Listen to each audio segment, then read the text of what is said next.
On nous appelle la Société de minuit.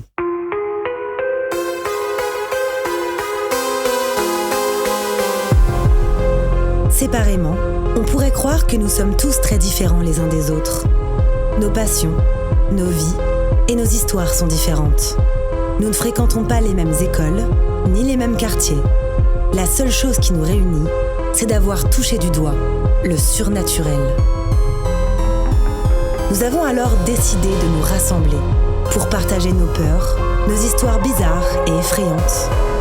Les uns après les autres, nous reviendrons au cœur de nos angoissants souvenirs, aux frontières du paranormal.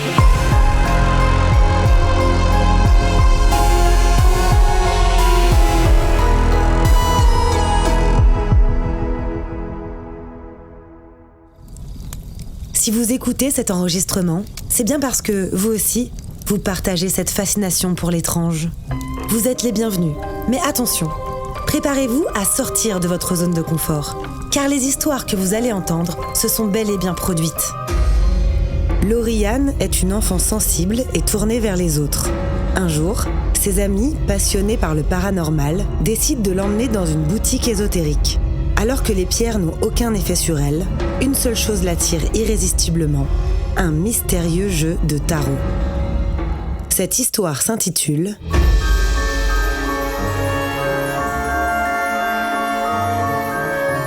Possession.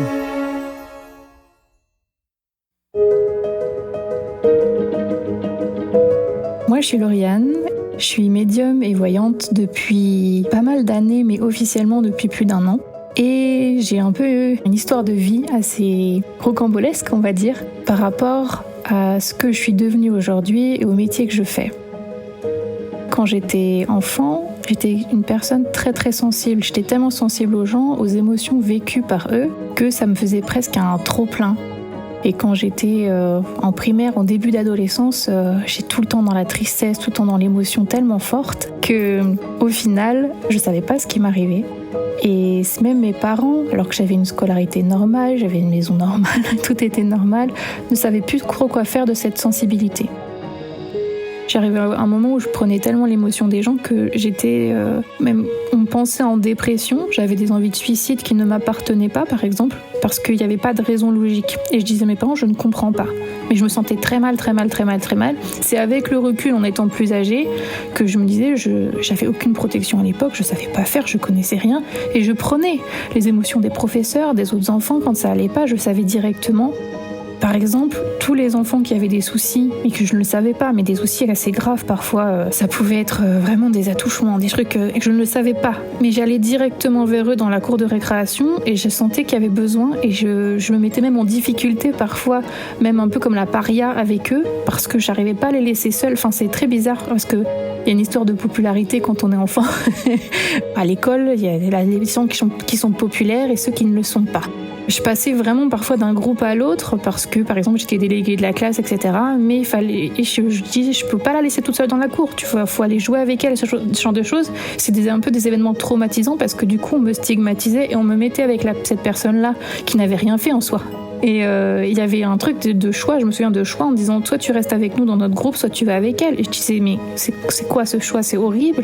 Et là j'allais tout le temps vers ces enfants-là et j'apprenais après des années après qu'en fait il y avait ça, que j'avais aidé pour ça, etc. C'est des amis des années après qui me disent mais tu sais pourquoi on est amis? Puis, oui, on s'est rencontrés, etc. Mais je me dis non, c'était ça. C'est un peu pour montrer la sensibilité qui était vraiment, vraiment au maximum. Cette sensibilité-là, elle m'a suivie toute ma vie.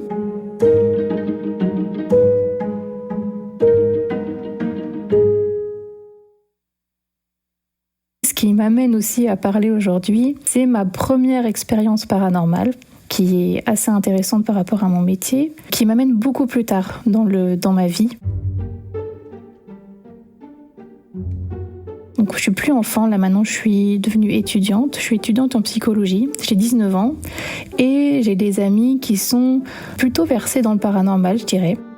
Elles me parlent de pierres, de lithothérapie, de choses comme ça. Et une de mes amies en question m'amène dans une boutique ésotérique. Première fois de ma vie que je vais dans cette boutique-là.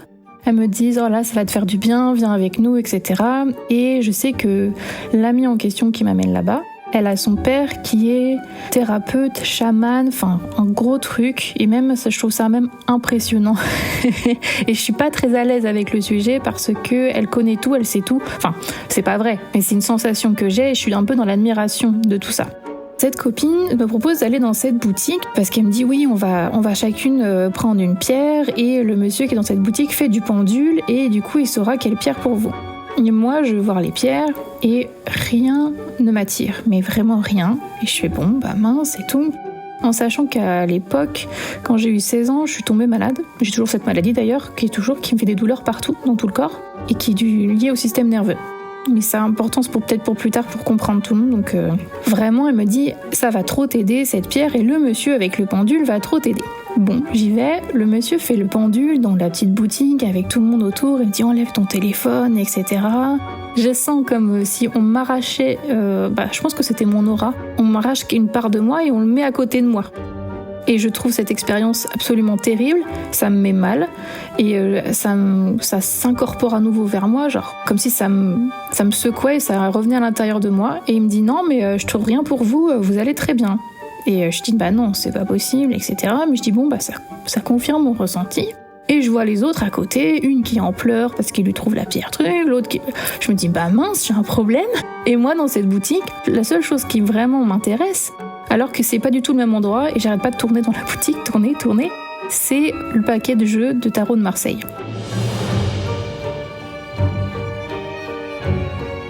Et je dis autant pas venir pour rien, je l'achète, je le prends, etc.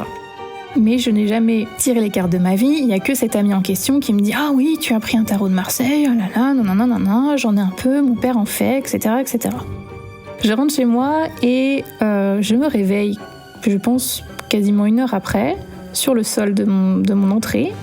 C'est mon copain de l'époque qui me trouve et qui me dit « Qu'est-ce qui se passe ?» Et en fait, je me suis évanouie avec le tarot dans la main, enfin il est plus dans ma main, il est à côté par terre.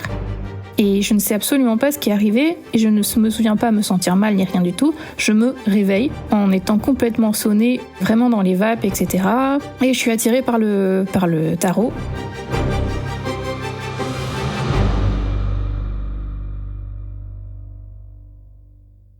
Ce tarot-là m'obsède un peu, au point que je vais quasiment pas manger, je vais vouloir tirer absolument, et après je passe une nuit blanche dans le lit, à côté de lui, à tirer, et comme si j'entendais vraiment des voix qui me parlaient, qui me disaient « Ah, viens de notre côté, viens avec nous, etc. » Je prends peur, clairement, parce que je ne comprends pas ce qui se passe.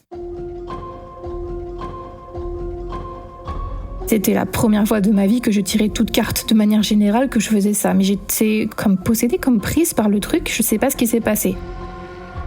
Dans le tarot de Marseille, je découvre, il y a un petit livret, il y a des arcanes majeurs et des arcanes mineurs. Je me sens pas du tout à l'aise avec l'arcane mineur, mais je prends les majeurs et je commence à tirer. Je fais un tirage simple, comme ils expliquent dans le petit carnet, vraiment où il y a trois mots, un tirage en croix. Au début, ça me fait rire un peu. Enfin, ça me fait rire, mais je trouve ça exaltant et je me dis c'est trop bien, etc. Mais je n'ai jamais eu dans l'idée que ça peut être vrai, à part que je me sens de plus en plus mal. Que commence à entendre des voix, des sensations qui me disent viens, on va te donner la puissance, je sens quelque chose de négatif, de très mauvais. Et je dis mais non, je veux pas. Et ça se passe pas très bien. Je commence à me sentir de plus en plus mal au fur et à mesure de la nuit et je ne peux pas m'arrêter. Ça, c'est un truc à préciser. Je me mets même à pleurer parce que je dis stop, j'en peux plus. Et revient en boucle une information très importante pour la suite. Je découvre que le père de cet ami qui m'emmenait dans la boutique a des problèmes de santé graves. Et je suis complètement choquée de ça parce que ça revient en boucle. Et arrive 7h, 8h du matin, j'attends parce que je suis fébrile et voilà, j'appelle cet ami en disant « Oh là là, qu'est-ce qui s'est passé cette nuit ? Aide-moi » Et cet ami-là le prend très mal.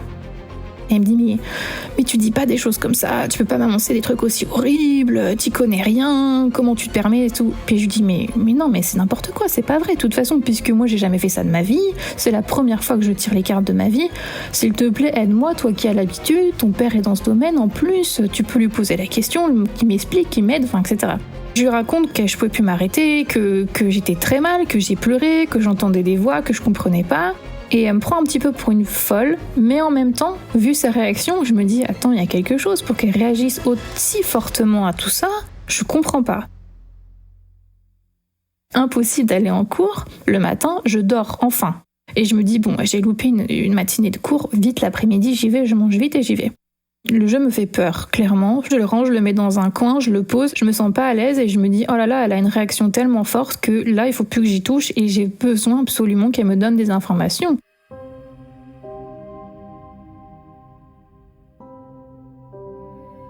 Donc j'arrive l'après-midi, après avoir mangé en étant complètement faible, franchement je me sens faible et pas à l'aise, et je vois clairement, pendant le cours, qu'elle me fait la tête. Elle me fait la tête, elle est hyper mal. Et les autres amis me disent « Ouais, elle est super mal depuis ce matin, elle a appelé son père est en colère parce que t'avais pas à dire des choses comme ça, etc. » Et je dis « Mais excuse-moi, vraiment, je me sens tellement mal, pardon. » Elle dit « Mais on t'annonce pas que quelqu'un va si mal, etc. » Je dis « J'ai pas dit que c'était la fin, etc. » Je dis « Il y a une maladie, il y a quelque chose de grave. » Et ça était en boucle dans ma tête. Mais je dis « Mais t'inquiète pas, c'est pas possible, c'est faux de toute façon. Et vraiment, excuse-moi, et je suis très mal. » Elle m'a dit, si tu penses que c'est faux, pourquoi est-ce que tu me l'as dit ? Et je lui dis, mais tu te rends compte que toute la nuit j'étais mal et j'ai eu ça en boucle et toi comme tu t'y connais, au secours, aide-moi à comprendre. Je me sens extrêmement déstabilisée, très mal à l'époque, vraiment à ce moment-là, et je me dis, waouh, c'est pas du tout quelque chose pour moi, c'est trop violent, c'est n'importe quoi, et je lui dis, hier soir je suis rentrée, je suis tombée dans les pommes. Pendant un long moment, je me souviens pas, elle me dit, mais arrête, mais n'importe quoi, etc. Je dis, mais comment t'expliques ça ? Je dis, je sais pas, tu te sentais mal, t'avais pas mangé, j'en sais rien. Je dis, oui, peut-être, enfin, moi j'essaie de rationaliser au maximum. Et je dis, bon, ok. La semaine se passe, et elle me dit, bah viens chez moi le soir. Je fais, oui, ok, pas de souci. Et chez elle, il y a son père, qui, dès que je rentre, me prend à partie de manière violente en me disant, tu n'as pas à dire ça à ma fille, comment tu peux dire des choses comme ça, etc. Et là, j'hallucine complètement. Je sens que le père m'envoie un truc mauvais sur moi, mais je sais pas quoi. J'en reste même bloquée sur place, j'ai du mal à respirer. Je ne saurais pas dire quoi, je ne saurais pas dire si c'est vrai au final. J'ai senti quand même. Et je me souviens à l'époque me sentir tellement mal et en parler par le pur des hasards à une amie de ma mère qui faisait tout ce qui était hypnose, PNL, choses comme ça, qui m'a dit « Oulala, ouais, t'as quelque chose, je vais te le sortir de là. » Mais elle me dit « Mais comment t'as pu choper un truc comme ça ?» Alors à l'époque, je ne sais pas dire ce que c'est le truc, ce que c'est quoi, parce qu'elle m'explique rien. Je précise, là j'ai peu d'informations sur ce sujet-là. Et je lui explique toute la situation, qu'est-ce qui s'est passé, etc. Elle me dit, quand même, t'es très sensible depuis le début, ça se trouve, t'as dit la vérité, t'as dit quelque chose, mais c'était trop violent pour toi. Je dis, oh j'en sais rien, mais alors moi je veux plus en entendre parler. Surtout que les relations avec mon amie se sont dégradées depuis ce moment-là. 2 mois passent, puis un matin, elle vient me voir, très gênée, et elle me fait « Écoute, je te dois des excuses. » Je lui dis « Pourquoi ? Qu'est-ce qui se passe ?» Il me dit « Mon père, on lui a trouvé un cancer. Je crois que c'était à l'estomac ou aux intestins, je sais plus. Et à un stade assez avancé, donc tu vois, finalement, on a checké et on a bien fait. » Et là, je fais « Ah !» Et ça m'a complètement... Je reste bloquée sur place. Et je fais « Ah bon ?» Je m'empêche pas de dire « Mais tu vois, comme quoi je suis pas folle, parce que moi je me sentais folle. Depuis des mois je me sentais folle, et alors qu'elle me parlait tout le temps de choses ésotériques, de tout son vécu, ses ressentis, etc. Et moi je me sentais mal, parce que j'avais pas ce recul-là et j'avais personne pour m'aider. À part me faire rejeter, c'est tout ce que j'avais eu. Ce n'est pas pour ça que j'ai repris mon jeu. Donc là, on part plus loin. Il s'est passé 1 an, plus d'1 an même. Cette histoire me travaille toujours et j'en parle avec ma maman et qui me dit « Mais tu te rends compte quand même que t'es tellement sensible, tu devines les choses, etc. Tu devrais réessayer, mais cette fois-ci dans un contexte plus calme, tu poses des questions, t'essayes d'appréhender les choses parce que ça se trouve, il y a quelque chose. » Mes questions vont être sur le bac blanc de français de ma sœur, qui, elle, me rigole au nez en me disant « Mais bien sûr, mais éclate-toi !» Donc on part là-dedans. Et ça part loin parce qu'elle prévient même toute sa classe qu'elle est au courant du texte sur lequel elle va tomber et elle se marre d'avance. Donc ça fait tout un peu un événement, entre guillemets, mais elle ne dit pas que j'ai tiré les cartes. Elle dit juste « Oh, je suis sûre que je vais tomber sur ce texte-là. » Et le jour J, donc bac blanc, avec tout le monde dans les couloirs pour qu'il attende sa place et qu'ils lui disent vas-y, elle ressort et elle fait je suis tombée sur ça, et alors tout le monde fait ouais. Donc forcément elle revient à la maison en disant tu te rends compte, je suis tombée sur ça et tout. Et moi j'hallucine parce que je me dis ah ouais quand même. Et arrive le vrai jour du bac, donc plusieurs mois après, et me dit non mais là tu me tires, hein. Et puis t'as intérêt à me dire le bon truc et tout. Je fais attends, mollo, hein, parce que moi j'y connais rien, et puis ça sera vraiment au feeling ressenti, etc.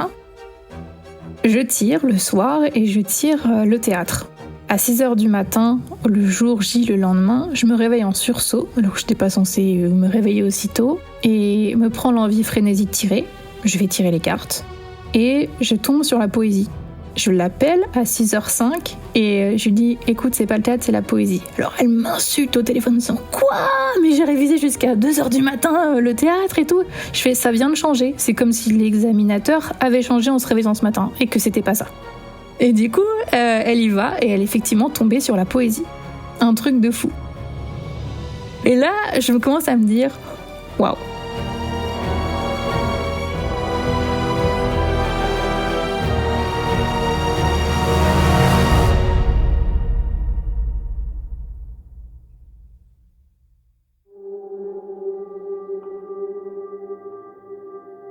Je continue mes études et arrive un moment où là, je sens que ma maladie prend le dessus, c'est compliqué, etc. Et je vais me former à une méthode de soins énergétiques qu'on appelle le Reiki. Mais au départ, juste pour ma maladie, parce que ça m'aidait à gérer toutes les douleurs, etc. Je peux pas ne pas parler de Reiki, ne pas parler de ma santé du coup, parce que sinon il n'y a pas de logique. Donc moi j'avais été cobaye pendant des années de plein de trucs, etc. Parce que tomber malade à 16 ans c'est assez rare pour cette maladie. Ça, on avait essayé plein de choses parce qu'ils pensaient pas que c'était ça au début. Et j'ai fait cobaye et au bout d'un moment, vers 18-19 ans, j'ai un peu craqué parce que j'ai essayé tous les nouveaux protocoles de Paris, de Navarre, etc. Parce que dans ma famille il y avait des médecins. Franchement, je l'ai trop mal vécu, on avait vraiment essayé trop de choses. Et j'ai dit stop, là je veux plus ça. Tant pis, je serai sans, j'arriverai à me réguler sans. Et c'est là qu'on a trouvé le Reiki. Donc je tombe sur une dame adorable, etc. Les premières séances, je voyais que ça faisait bouger les choses, que ça faisait quand même diminuer un peu la douleur. Et je me dis, si je me forme, c'est grâce à ma maman, mais si tu te formes, tu pourras gérer un peu mieux la douleur toi-même, etc. Le Reiki, c'est une méthode qui vient du Japon, donc qui est utilisée par tous les médecins du Japon. Donc c'est énergétique, tout le monde peut l'apprendre. C'est pas du magnétisme, je précise. Ça veut dire qu'on canalise l'énergie qu'il y a autour de nous dans nos mains. On va aider le corps, donc on ne soigne pas. Je vais pas dire je vais vous soigner par exemple quand j'en fais. Je vais pas dire ça va être miraculeux, nanana. Je vais aider le corps à aller mieux. Même pour des grosses pathologies, même sur des cancers, sur sur des brûlures, sur vraiment des trucs costauds, on aide le corps à aller mieux. Et dans ma vie, puisque maintenant je le pratique depuis longtemps, j'ai vu vraiment des choses sensationnelles, spectaculaires avec le Reiki, ou des trucs tout simples de base, parce que les gens ils s'en servent de base pour leur vie personnelle. Moi, je suis arrivée vraiment là en me disant bon, écoute, si ça fonctionne, je prends et on verra bien. Et c'est vrai que moi, ça m'a énormément aidée dans la gestion de la douleur. Mais je parle du Reiki parce que ça va être une suite à tout le reste. Donc le Reiki, je me forme. Et puis, au moment de me former, je sens que ça... Comment dire ça ? Il y a une sorte d'éveil qui se fait. Ça bouge quand on ouvre les chakras pour juste pratiquer le Reiki. Ça bouge, je commence à avoir des visions. Et même, je rentre dans un groupe de Reiki. Alors quand je dis un groupe, il n'y a rien de sectaire ou quoi que ce soit. C'est un groupe qu'on a sur WhatsApp où on aide bénévolement les gens, etc. Et les maîtres Reiki qui sont déjà formés me disent on a besoin de toi pour telle chose. Alors quand je dis telle chose, c'est la capacité que j'avais, je ne sais pas comment, de parler avec les gens, avec l'âme des gens. Tout de suite, je savais dire, quand je faisais du Reiki, elle va pas bien à cet endroit-là, elle se sent comme ça, comme si... Alors qu'en Reiki, de manière générale, on peut avoir des ressentis, mais pas autant. Donc, on m'appelait pour les cas les plus difficiles, je vais dire ça comme ça. La fois la plus impressionnante de ma vie, c'est un jeune homme qui a fait, le malin avec ses copains en se filmant pour YouTube, de sauter sur un train en marche. Évidemment, malheureusement, il s'est loupé. Il est tombé dans le coma avec un trauma crânien extrêmement impressionnant. Il avait 20 ans. Et je reçois la demande de « Est-ce qu'il va s'en sortir ? Est-ce que tu peux aller lui parler ?» Et la formidable faculté que j'ai me permet de parler aux personnes dans le coma. Donc là, on me dit « Aide-le à partir ». clairement me dit ça. Je dis ok, je vais voir ce qu'il en est, etc. Et je découvre un jeune homme qui ne veut pas partir. Qui dit non, je vais revenir, je vais me battre, j'ai fait n'importe quoi. Ma vie, il faut qu'elle change. Je déteste ma vie actuellement, elle va changer. Et je leur dis surtout, vous attendez. Vous ne débranchez pas, vous attendez, elle va revenir. 2 jours après, il se réveille. Et ça, c'est génialissime. Et après, les chirurgiens l'appelaient le miraculé parce qu'il avait maintenant il a un œil de verre, il a fait des progrès fulgurants parce que son âme avait décidé qu'il revenait. Et ça, c'est mon plus beau moment, je dirais, de médiumnité, avec des âmes de vivants, parce que après j'ai appris au fur et à mesure à parler avec les âmes des défunts. Mais ça, c'est un moment fabuleux pour moi, parce que vraiment, j'ai senti l'aide que j'apportais et que c'était tangible, il y avait vraiment quelque chose qui se passait. Et que c'est grâce au Reiki, entre guillemets, que ça s'est encore plus ouvert, le canal médiumique, je pense que c'est ce qu'on peut appeler ça comme ça.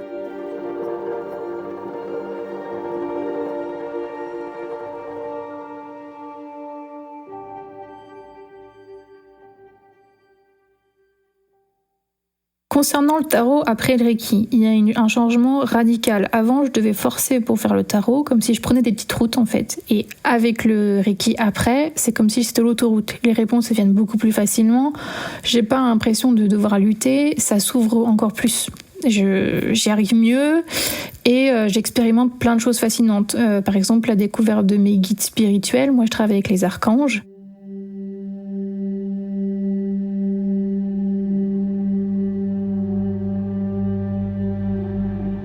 Je me réveille le matin, je suis pas très bien réveillée, je m'assois sur le bord de mon lit et j'ai vraiment l'apparition qui arrive et j'ai tellement un sursaut et que je me dis « Oh, je suis en train de dormir ».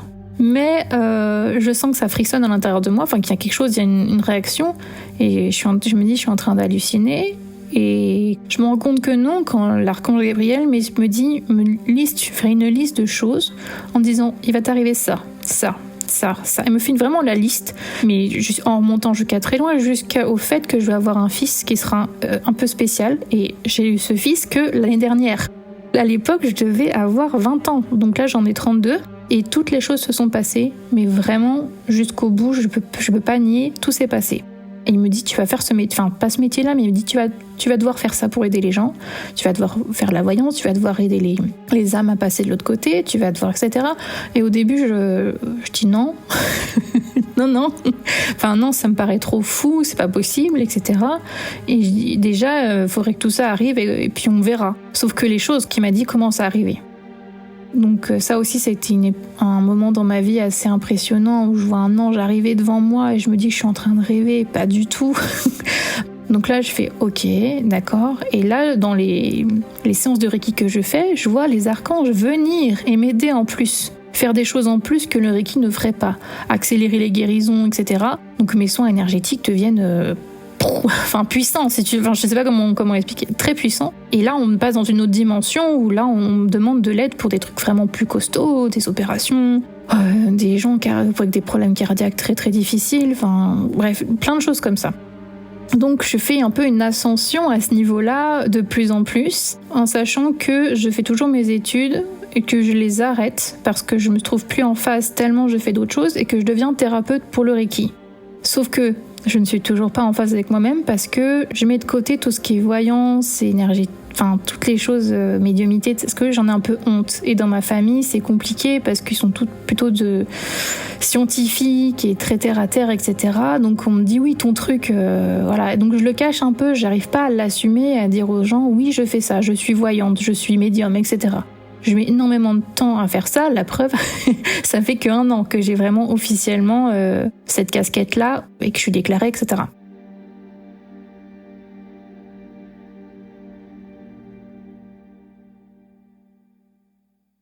J'arrive à mon anecdote paranormale la plus folle de toute mon existence pour le moment et qui m'a énormément aidée dans mon cheminement de médium aujourd'hui. Je rencontre un garçon qui va devenir plus tard mon mari, mais je ne le sais pas encore à l'époque. Donc on n'habitait pas ensemble, il est 22h le soir. Quand mon mari m'appelle et que je me dis « Waouh, il y a quelque chose », et il m'appelle paniqué en me disant « Il y a quelqu'un dans ma chambre ». Il me dit, il y a une ombre sur le mur, ce n'est pas moi je vois mon ombre, il y a une autre ombre sur le mur. Je dis, comment ça, il y a une autre ombre sur le mur ? Et il me dit, qu'est-ce que je fais ? Le chat qui est sur le lit est en train de cracher contre l'ombre. Je dis, si le chat réagit, c'est qu'il y a vraiment quelqu'un. Ce que je fais pendant les séances de Reiki, souvent que je me mets au calme, je ferme les yeux et je me projette à l'endroit où est la personne, où je laisse venir la vision qui me vient, parce que ça dépend de ce que je fais. Donc là, évidemment, je me suis projetée dans la chambre. Et quand je fais la rencontre de cette ombre, je découvre que c'est sa maman qui est décédée. Et qu'il y avait des messages à faire passer, etc. En me disant, justement, en me prévenant qu'on était en danger, que ça n'allait pas. Et dans ma famille, on se rend compte qu'on a plusieurs soucis. Déjà, on a un chien qui tombe extrêmement malade, on a ma sœur qui a un accident de voiture, ma maman qui m'appelle le matin, qui me dit « j'arrive plus à me lever, je suis très très faible, je me sens très faible, etc. » Mon mari, à l'époque, a aussi un accident de voiture. Moi, je me sens dans une faiblesse énergétique terrible et je commence à me sentir mal. Toute ma famille m'appelle en me disant « on va pas bien, on n'est pas bien, il y a un truc qui va pas, fais quelque chose, est-ce que tu peux faire quelque chose, c'est ton domaine ?» Mon domaine, c'est facile à dire. Je demande de l'aide un peu autour de moi, notamment à ma maître Reiki qui parle dans ses contacts et me dit « il y a un monsieur que tu vas appeler qui est spécialisé là-dedans, etc. » J'appelle, et là il me dit « oula, c'est un truc très très costaud » et il me dit « je vais travailler au pendule, je vais voir ». Et là, au pendule, je sens, moi, pareil, que mon corps vacille comme dans la boutique ésotérique des années avant. Et je dis « oula, mais ça travaille ». Il me dit « oui », il me dit « j'y arrive pas ». Et il y a un truc très très costaud sur votre famille, sur vous en particulier. Et là, j'ai un flash. J'ai un flash de 3 femmes maghrébines, voilées, assez âgées, qui s'échangent un petit paquet. Et avant d'être avec mon mari, j'étais avec quelqu'un de maghrébin. Qui ça s'est terminé de manière assez violente parce que je suis tombée enceinte malgré la pilule et il est parti à ce moment-là. Donc ça a été très très violent et j'ai perdu le bébé quelques jours après. Et donc je lui explique ça au monsieur, il me dit cherchez pas, ils ont envoyé un truc sur votre famille. Y compris votre nouveau conjoint, puisque ça ne plaît pas, etc. Je suis, oh là là, pour moi ça me dépassait. Ça, à l'époque, je connaissais rien à ce truc-là. Et il me dit, je peux pas, là il faut absolument appeler un prêtre exorciseur ou exorciste, je sais jamais, parce que entre ce que les gens disent et eux ils veulent pas qu'on dise exorciste, donc c'est exorciseur, mais je suis pas sûre du vocabulaire. Et je dis ok, donc je cherche dans le diocèse de ma commune le numéro, parce qu'il y en a un dans chaque diocèse, j'apprends ça aussi, je vais me renseigner je crois dans un presbytère, on me donne le numéro, puis on nous voit, puis on me dit courage monsieur, madame, machin, je fais waouh, mais c'est quoi ça? Je me dis ils prennent les trucs au sérieux, etc. Bon, donc j'arrive à avoir le numéro du prêtre et je me souviens, on était chez moi avec mon mari, je vais au moment de l'appeler. Je tombe sur le répondeur, j'y arrive pas, je dis mince c'est tout. Et là je le vois qui se prend la tête, qui commence à être très très mal. Je dis mais qu'est-ce que t'as ? Il me fait ça va pas, j'ai très très mal au crâne. Et je vois même qu'il a les larmes qui viennent. Je fais mince c'est tout. Il me fait oh là là, j'entends des choses, j'ai des mauvaises pensées envers toi, j'entends vraiment des insultes, salope, machin. Je fais ah bon ? Et je dis oula, mais c'est clairement orienté sur moi. Et comme je savais que ça venait peut-être spontanément du Maghreb, tout ça, je fais d'accord, donc c'est vraiment sur moi qu'il y a un problème. Mais je dis viens, on va aller dans le salon posément, quand t'es dans la chambre. Et je dis écoute, assieds-toi, je réfléchis à ce que je peux faire. Et j'avais une pierre de tourmaline noire et je me dis comme c'est un truc négatif, machin, et que je sens que là il commence à se sentir mal, je vais la poser près de lui. Et il prend la pierre et il la lance dans la pièce, il me dit dégage ça de moi. Je fais oulala. Je dis mais pourquoi tu veux pas de cette pierre ? Il me fait je la supporte pas. Et puis il me dit aide-moi, je me supporte pas, je te supporte pas. Je fais ok. Je réfléchis et je me dis ah oui, j'ai aussi des pendentifs en forme de croix parce que vu qu'on est catholique dans la famille, je n'utilise jamais, mais je dis bon là, je vais les chercher, j'y galère, j'en trouve 2 et je lui dis écoute, prends la croix dans ta main. Et puis je la pose dans la paume de sa main et là il commence à crier, à me dire ça brûle et je vois des cloques apparaître dans sa main et là je fais ok et je commence à avoir peur. Et il me dit mais qu'est-ce qui se passe ? Qu'est-ce qui m'arrive ? Je comprends pas, pourquoi je suis comme ça ? Et je dis écoute là j'en sais rien. Je commence à paniquer, je dis écoute garde la croix parce que quand il avait la croix dans la main il redevenait plus lui-même et en plus paniqué mais moins ailleurs. Enfin je sais pas comment le dire mais plus comme ça. Je dis, je vais appeler le monsieur qui m'a dit qu'il pouvait rien faire, mais je sais pas, mais il connaît ça. Donc, je l'appelle, répondeur. J'appelle aussi ma maître Reiki en disant au secours. Parce qu'elle répond, elle me dit, mais j'y connais rien, ça. Je fais juste du Reiki, moi.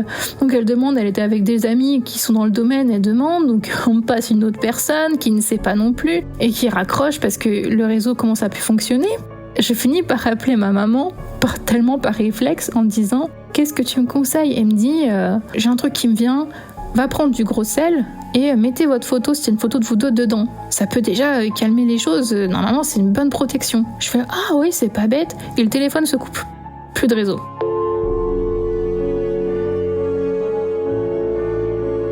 Je dis à mon mari, écoute, tu bouges pas, tu restes dans le salon, je vais dans la cuisine chercher du gros sel et une photo.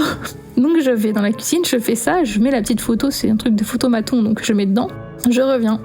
J'ai mon mari qui est debout, qui est dos à moi, qui se tourne de manière saccadée, et avec qui me fait un sourire, mais horrible, malsain, je dirais pas comme ça, et qui me fait « Ça y est, c'est bon, tu viens, on va faire les courses », avec une voix un peu désincarnée, je fais « Comment ça, c'est bon ?» Il me fait « Oui, c'est bon, je me sens mieux ». Et là, je me dis « Il faut absolument que je rappelle, pas de réseau », je suis d'accord. Et puis je lui dis « Ok », je dis « T'as enlevé la croix de ta main ?» Il me fait « Ah oui, oui ». Je dis « Si tout va bien, mets la croix dans ta main ». Et là, je le vois tourner la tête, faire non. Je fais si, mais tu vas la prendre la croix. Et là, il y a un grand sourire. Ah non, je crois pas, non. Et là, je commence à avoir la peur qui monte, et plus j'ai la peur, plus je vois qu'il sourit. Donc je m'arrête net. Je fais ok, tu veux pas prendre la croix ? Je te garantis que tu vas partir. Parce que je dis t'es pas mon mari, t'es pas lui. Et du coup, il sourit, genre silence total. Je m'approche, du coup j'ai ma propre croix et la croix que j'ai ramassée qu'il avait jetée. Et je lui dis, tu vas sortir de là. Il me fait, ah non. Je fais, je te jure que si. Et je m'approche de plus en plus et je sens qu'il a la main qui se lève comme s'il voulait me faire du mal. À partir de ce moment-là, je me sens un peu basculer comme s'il y avait une force près de moi. Donc je pense les archanges et ma voix change de tonalité et devient très grave. Donc quand je demande de sortir, etc., je ne me souviens pas du discours que j'ai eu parce que c'est des répétitions saccadées de certaines choses, de dire de sortir du corps, etc., etc. Avec une voix très très grave et très rauque que je n'ai absolument pas dans la vie. Il devient acculé contre la porte-fenêtre, je lui laisse pas le choix en fait. Et je termine spontanément parce que je pense que je suis à demi moi-même tellement je suis en train de m'occuper de ça sans le vouloir mais qu'on le fait à travers moi, en posant une croix sur son sternum, une croix dans son dos. Il se met à hurler et il tombe évanoui. Je le vois tomber mais de manière hyper violente, en plus les genoux ils tapent fort et boum sur le sol, évanoui. Et moi je suis en train de trembler et je sens, je crois qu'il est parti, je crois. Mon téléphone se remet à sonner, forcément le réseau revient et lui se réveille. Il fait mais qu'est-ce que je fais là ? Qu'est-ce qui se passe ? Et puis moi directement je lui dis même pas ça va et tout, je dis prends la croix dans ta main. Il fait quoi ? Je dis prends la croix dans ta main. Et du coup il la prend, il fait bah oui quoi, qu'est-ce qu'il y a ? Et moi je fais mon téléphone n'arrête pas de sonner, c'est ma maman qui me dit mais qu'est-ce que t'as ? Mais pourquoi tu répondais pas ? Ça tourne directement sur le répondeur. Je lui explique tout ce qui vient de se passer. Mon mari l'entend, se met à pleurer en disant « Mais je croyais que c'était un rêve, ça. » Il dit « Je me voyais te faire du mal, j'entendais des choses, mais je me souviens pas exactement ce qui s'est passé, pourquoi je me retrouve là, etc. » Donc je lui explique tout. Et il est complètement choqué. Et évidemment, ce passage-là de notre vie, il a mis énormément de temps à l'accepter. C'est quelque chose qui est devenu tabou parce qu'il me dit « J'étais pas moi-même, j'étais quelqu'un de faible, etc. » Et j'ai évidemment son accord pour en parler aujourd'hui. Je précise parce que c'est quelque chose de très impressionnant pour tout le monde, même pour moi qui l'ai vécu, et encore plus pour lui. Après ce moment édifiant de vie très impressionnant, j'arrive enfin à contacter le prêtre. Du coup, j'appelle le prêtre et enfin, j'ai un rendez-vous, 2 semaines après, je crois. Et du coup, on prend le temps d'en parler avec mon mari parce que ça a été très choquant pour lui. Il s'en veut énormément. Il y a vraiment des passages où il me dit « Mais je me suis vue de faire du mal et je m'empêchais de le faire. » Comme s'il y avait une lutte à l'intérieur de moi et je l'ai pas fait. Je dis « Mais tu l'as pas fait ?» Mais il me dit « Mais c'est tellement terrible dans cette situation-là de pas avoir le contrôle de son corps, de son esprit, d'avoir une lutte intérieure. C'est tellement dur que j'en ai honte. » Donc je lui dis t'inquiète pas, on va parler au prêtre, il a l'habitude et s'il est spécialisé là-dedans, moi j'ai hâte. surtout qu'au moment de l'appeler, le truc s'est déclenché, donc c'est qu'il voulait pas que j'aille le voir. Du coup, je vais voir ce prêtre avec mon mari. On arrive vraiment devant, je sais plus, je pense que c'était vraiment le diocèse, le bâtiment magnifique, etc. On vient nous chercher dans la cour, vraiment le prêtre habillé en soutane, etc. Il nous fait monter un escalier en colimaçon, dans un petit bureau, avec un énorme crucifix posé sur une table. Vraiment, on est sur vraiment dans le décor, si tu veux.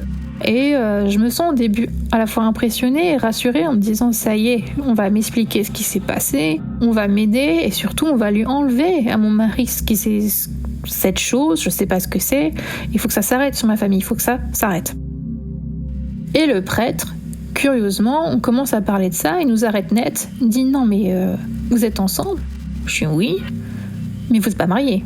Je fais non, on n'habite même pas ensemble, ça fait trop peu de temps qu'on... Et là... j'ai compris que nous étions sataniques, dans le péché. Il nous l'a dit clairement, vous êtes dans le péché, il faut vous fiancer, vous marier. Vraiment, on le dégoûtait. J'ai fait waouh, ok, bon. Il continue ses questions en disant vous avez fait votre catéchisme? Moi je dis moi oui. Et puis mon mari non, il dit juste je suis baptisé. Alors à partir de ce moment-là, il voulait plus lui parler. J'ai fait d'accord. Et moi j'ai eu plein de droit à des questions de théorie religieuse. J'étais choquée parce que ça monte à longtemps et clairement je suis pas religieuse à ce point-là, même si j'avais des bonnes... Elle me dit vous avez quand même des bonnes bases, machin. Je suis oui. Et alors? Je dis moi je viens vous voir parce que j'ai un problème là, il s'est passé des choses et puis je demande à mon mari de raconter. Et pareil il le coupe, il nous recoupe encore, il me dit mais vous faites quoi dans la vie? Et je lui dis moi je suis thérapeute, etc. Et là, à partir de ce moment-là, j'étais suppôt de Satan, je pense. Il m'a dit clairement, il me dit cherchez plus. C'est à cause de votre travail que tout ça vous arrive. Vous êtes le mal incarné, vous prenez pour Dieu.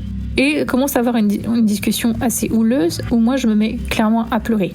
Et je n'arrivais pas à m'arrêter de pleurer. Je pleurais. Et lui, il en était heureux que je pleure. Enfin, je sais pas comment expliquer ça. Heureux parce qu'il disait, je suis dans la bonne voie parce qu'elle se sent mal de ça. À ce moment-là, dans cet échange, il voulait absolument que je renie tout ce que j'avais fait, que je renie le travail que je faisais, que je renie toutes les visions que j'avais eues, toute l'aide que j'avais fait aux autres, etc. Parce que je me prenais pour Dieu, parce qu'il y avait que Jésus qui pouvait faire ça, et que je n'avais pas à me mettre à sa place, que j'entendais des voix... En fait, franchement, c'était Jeanne d'Arc. Clairement, et je me suis rendu compte qu'on aurait été au siècle dernier, j'aurais été brûlée vive, clairement, j'aurais été enfermée. Mais là, je l'ai tellement senti, ça m'a fait une espèce de choc en me disant, mais on est au 21e siècle, ça m'arrive vraiment. Et j'étais très choquée. Et il continue son discours et il s'énerve sur moi en disant comment vous pouvez autant croire en Dieu et dire des choses comme ça et pratiquer ce genre de choses. Je dis mais en quoi Dieu et d'aider les gens par les capacités que j'ai, j'en sais rien, moi j'ai rien demandé, est mal.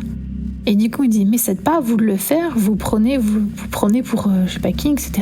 Le ton monte et puis moi je suis pas du tout vindicative quoi que ce soit, je suis quand on pleure, j'en viens à m'excuser d'être comme je suis. Je m'excuse. Puis tout d'un coup, j'ai une sorte de sensation en moi. Je dis, mais qu'est-ce que j'ai fait de mal, franchement?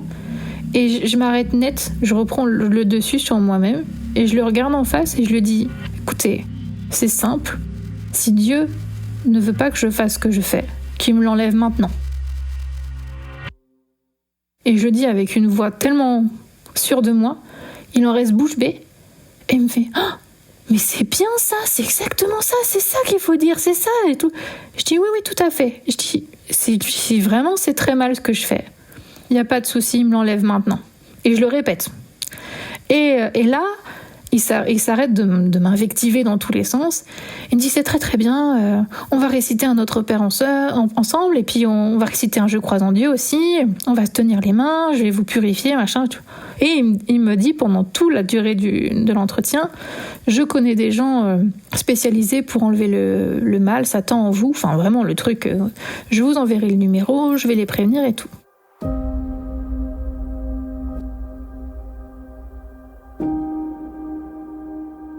J'en ressors en pleurs dans la rue et une colère me prend. Une colère assez violente. Je suis dans la voiture et je demande un instant à mon mari et je me mets, parce qu'à l'époque je faisais de l'écriture un peu automatique, et je me mets à écrire à l'archange Gabriel. parce que normalement c'est lui qui me guide, etc. Et je suis extrêmement en colère. Je lui dis, comment tu as pu me faire vivre ça ? Quel était l'intérêt de me faire vivre ça suite à ce qu'on a vécu et tout ?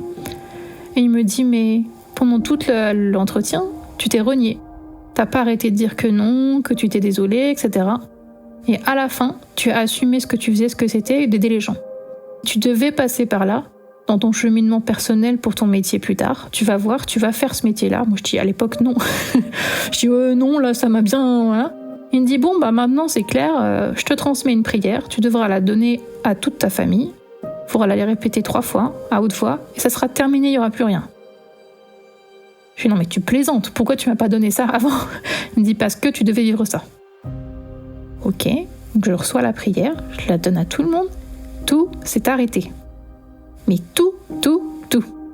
Ma famille m'a appelé en me disant, ça y est, je vais mieux, j'ai plus rien, j'ai plus d'accident, j'ai plus de problème, je sens que c'est moins lourd. Bizarrement, alors qu'ils sont pas très croyants de tout ça, là, ils ont rien dit, ils l'ont tous fait, même ceux que je ne pensais pas, parce que j'ai prévenu, j'ai envoyé un long message par SMS en disant, c'est complexe ce que je vais vous demander, et faites-le si vous le sentez, parce que je n'oblige en rien, évidemment, mais ça aiderait, parce qu'on en a marre, parce que vous êtes au courant de tout ce qui s'est passé, que ça fait beaucoup, là, voilà. Je me souviens, j'appelle ma maître Reiki, j'appelle ma maman, et je leur raconte, courroucée, le plus possible, ce qui s'est passé. Et ils sont, mais c'est pas possible, et tout, tu venais pour demander de l'aide, etc. Je dis, mais on n'a absolument pas parlé de ce qui s'est passé. Et je me rends compte en plus. Je dis, on a essayé d'en parler 2 fois, il a coupé net, il ne voulait même pas en parler. Et je me dis, mais quel intérêt d'avoir un prêtre comme ça ? Pour moi, il y avait une entité qui a pris possession d'un corps humain. Donc là maintenant, avec le recul, je sais que ça arrive. Malheureusement, quand on est faible, quand on n'est pas bien, etc. Comme il y a des entités bénéfiques, des entités négatives, parce qu'il faut le bien et le mal dans l'univers, comme il y a des gens qui travaillent du bon côté, je dirais bon, ou du mauvais côté, et c'est entre guillemets, je le dis à chaque fois, parce qu'il en faut des 2 côtés. Donc là, c'est une entité négative. Toutes les valeurs que j'avais par rapport à l'église que j'avais depuis enfant, là, ça s'est un peu tombé, j'avoue. Alors même si j'ai toujours un profond respect parce que j'ai une croyance personnelle, une foi personnelle en Dieu, je fais un décalage entre la religion, les personnes de l'église et la foi que j'ai en Dieu, vraiment. Ou que ça soit une autre religion. Je tiens à le préciser parce que parfois on me demande dans mon travail si je suis croyante, si j'utilise, évidemment que oui. Mais je tiens vraiment à le préciser que j'ai rien contre les prêtres, je me suis mariée à l'église, enfin je précise. D'ailleurs, je suis tombée sur un super prêtre. Mais voilà, celui-là, waouh, c'était gratuit, c'est une violence psychologique effrayante, vraiment effrayante pour mon mari comme pour moi en fait. Et lui il m'a dit, j'étais dans l'incapacité totale de parler ou de défendre. Dès que j'essayais de parler, il me coupait net et il m'empêchait de parler, de t'aider. Et je dis oui, j'ai vu. C'était entre lui et moi. Et j'ai fait cette expérience qui m'a énormément aidée dans ma pratique aujourd'hui, parce que c'est aussi important de reconnaître ce qui s'est passé, etc. Voilà, je remercie l'univers pour ça, même si c'était très dur. Mais voilà, j'en arrive aujourd'hui avec tout ce bagage, etc. Et je me dis, ok, je sais m'occuper des gens qui sont possédés. Au final, tout le monde va bien. Ce moment a été extrêmement marquant de par la possession de mon mari. J'ai fait un exorcisme, moi. Alors que vraiment dans ma vie, si on m'avait dit tu es capable de faire un exorcisme, non. Donc du coup, ça fait peur, mais finalement, il ne faut pas avoir peur. Plus j'avais peur, plus l'entité prenait le pas sur le corps de mon mari. Donc là, je me disais, moins j'ai peur, plus j'ai la puissance, entre guillemets. C'est même pas moi, ça m'a traversé et j'ai pu le faire. Donc voilà, en gros, j'ai appris dans mon parcours que j'étais capable de faire ça. Je le fais pas tous les jours, je rassure, c'est assez rare. Mais au moins, je suis en capacité de répondre aux gens qui ont vécu des choses paranormales, inexplicables, etc. Et qu'on ne dise pas...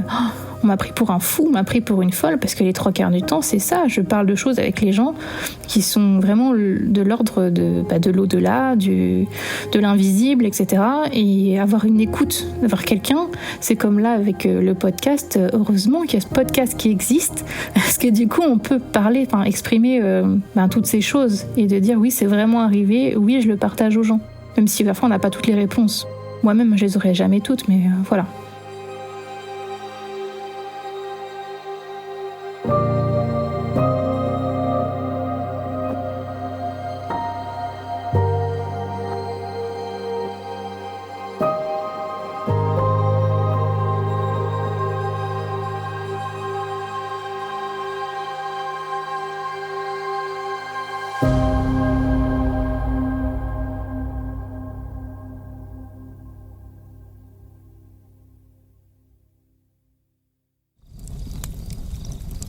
vous êtes maintenant arrivé au bout de cette histoire.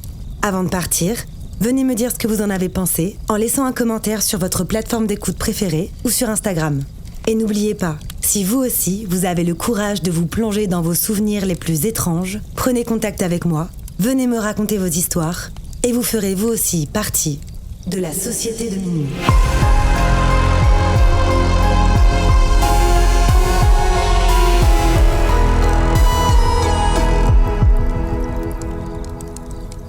Ce podcast a été imaginé, réalisé et monté par votre hôte, Tatiana Benamou, mixé par Dimitri Benamou et la musique du générique a été composée par Jérémy Marlon.